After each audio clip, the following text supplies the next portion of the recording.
Hi, 1 Hour Smart Home here, and today we're going to show you how to factory reset a Leviton Smart Switch or Leviton Smart Dimmer. It will work for either one of these.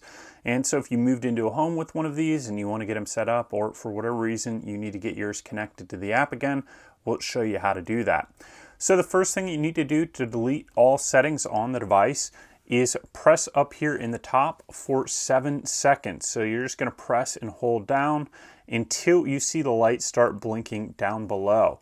Okay, so that light down there has turned on, and now we can let go of this, and you can see it starts blinking there. And that means that this Leviton Smart Switch has been reset to factory default settings.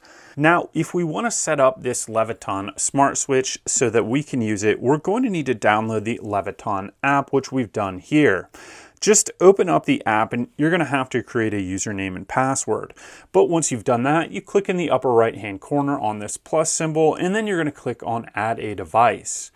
Now you're going to click on dimmer or switch, and you can see ours is a dimmer because we have this extra paddle. If you don't have that, you probably just have a Leviton Smart Switch, but these instructions will work for the Leviton Smart Switch or the Leviton Smart Dimmer.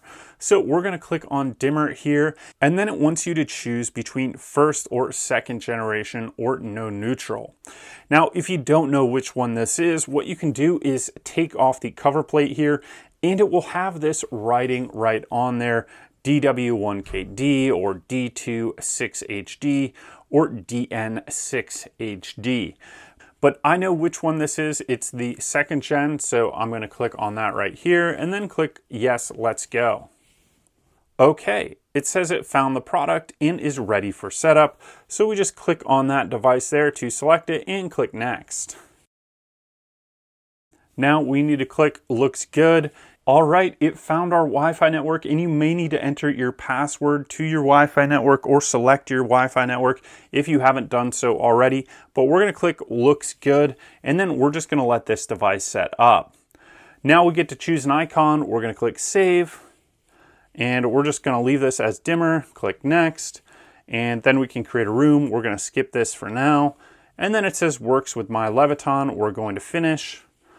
And now our dimmer is connected. So we've connected our Leviton Smart Dimmer, and you can see that I've turned it on and off. So now our setup of our Leviton Smart Switch is complete, and we are all done. So if you like this video on how to reset your Leviton Smart Switch, please give us that thumbs up, subscribe, or click any of the links below if you want to support us.